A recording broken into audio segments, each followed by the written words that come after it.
आज पूरे ज़िले में बिजली की हालत इतनी ख़राब है। हमने कलेक्टर महोदय को चेतावनी भी दी थी। कई बार अधिकारियों को भी हमने बोला कि किसान परेशान हैं, विद्यार्थी परेशान हैं। उसको लेकर हमने चंद्रशेखर आज़ाद में एक बड़ा आंदोलन किया था, जो कि एमपीबी के खिलाफ उनका पुतला भी दहन किया था। तो आज तक कोई सुनवाई नहीं है किसानों के। किसान की एक अंतिम पानी की ज़रूरत है किसानों को, लेकिन बिजली नहीं होने के कारण एक फसल तो बारिश की फसल पूरी बर्बाद हो चुकी है। अब ये भी फसल पूरी बर्बाद होने जा रही है। तो मेरा कलेक्टर महोदय से, सांसद महोदय से, मंत्री जी से एक बार रात्रि को ग्रामीण में रात को वहाँ जाके देखे, नाइट को देखे, दिन को जाके फसल देखे कि आज किसानों की क्या हालत हो रही है। सिर्फ ये भारतीय जनता पार्टी की सरकार कहती अलग है और करती अलग है। जो आज किसान दर दर आए दिन हमारे को फ़ोन कर रहे हैं, आए दिन किसान विद्यार्थी फ़ोन कर रहे हैं। बिजली नहीं, पानी है, सब कुछ है, लेकिन प्रशासन मौन बैठा हुआ है। और इसमें कलेक्टर महोदय अगर रात को वहाँ किसानों का दर्द सुनने जाए तो मैं तो ये मानता हूँ कि किसान के आंसू आके रो रहा है। उसका खाद, दवाई, बीज, पूरा गेहूँ बर्बाद हो रहा है, मक्का बर्बाद हो रही है, चना बर्बाद हो गया है।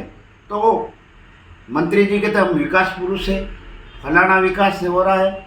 अरे भाई लाइट तो दो, आपकी 2 पहिए की सरकार है तो सरकार से मांग करो, ग्रिड की मांग करो कि हमने ये कर दिया, वो कर दिया। तो ये बातें गलत है और मंत्री जी को पूरे किसानों के पूरे वो करना चाहिए। जब हम आंदोलन करते, भाभरा में आंदोलन करा, तो कलेक्टर महोदय ने एक आदेश निकाल दिया कि रैली, पुतला, सार्वजनिक सभा ये करने की मतलब अनुमति नहीं दी जाएगी, अनुमति लेना पड़ेगी। तो कौन सा भाई यहाँ 144 धारा 163 कौन सी नहीं है वो लागू कर दी।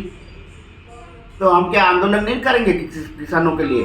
अगर आपका ये भी रहेगा, आपका आदेश का पालन भी करेंगे, हम अनुमति मांगेंगे। और बिल्कुल अगर ये मुख्यमंत्री और मंत्री और सांसद और कलेक्टर अगर नहीं ध्यान देते तो 8 दिन के अंदर मंत्री को भी घेराव करेंगे, कलेक्टर का भी घेराव करेंगे और सांसद का भी घेराव करेंगे।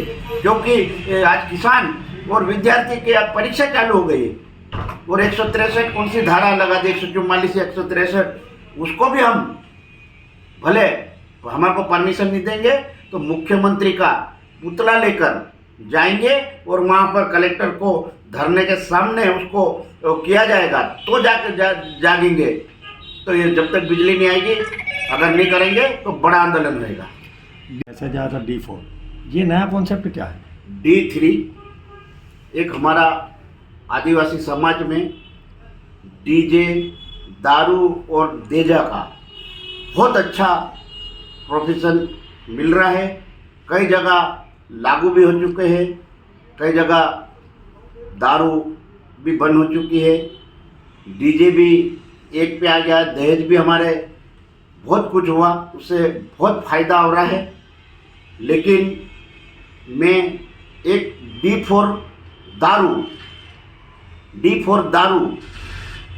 उसमें सभी का हमारे DJ3 में कलेक्टर साहब, एसपी साहब, मंत्री साहब, सांसद साहब, जोबट विधायक साहब और सभी हमारे समाज सेवी लोग सभी D3 के पीछे लगे हुए हैं। जब तक D4 दारू अगर एसपी साहब, कलेक्टर साहब, मंत्री साहब, सांसद साहब, विधायक साहब और हमारे समाज सेवी के लोग जो जुड़े हैं, पटेल, तड़वी, सरपंच, अगर सब ठान ले कलेक्टर और एसपी साहब के नेतृत्व में, तो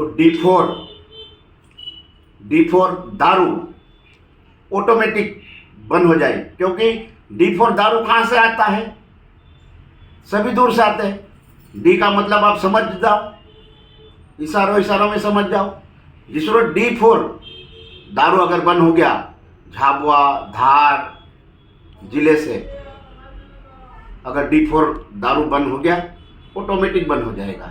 तो ये हमारा एक D3 का सबसे बड़ा, D4 अगर बंद हो गया तो सबसे बड़ा हमारा आदिवासी समाज के ये जो युवा जो बर्बाद हो रहे हैं वो बचेंगे। इससे हमारे लोग जो गुजरात जा रहे हैं पायलन के लिए, वो नहीं जा पाएंगे, क्योंकि हमारा पैसा बचेगा। D4 का पैसा बचेगा, डीजे के पैसे बचेंगे, तो गुजरात नहीं जाएंगे।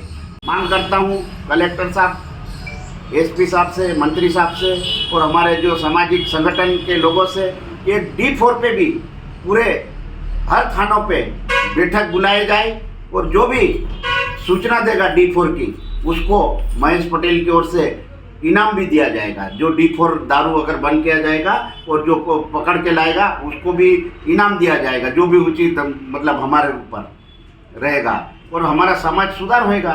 तो मेरा यही कहना है कि आने वाले समय में एक तो बिजली को लेकर और इसको लेकर हम कर रहे हैं। जो एक D4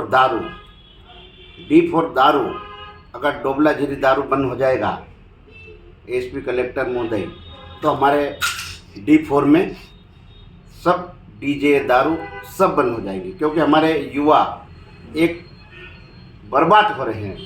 आज हर जगह पूरी शराब बिक रही है। तो कभी D4 डोबलाजिरी से आता, कभी कहीं उधर से आता है, सभी लोग कर रहे हैं दारू का, लेकिन जहाँ से D4 से ज़्यादा आता है।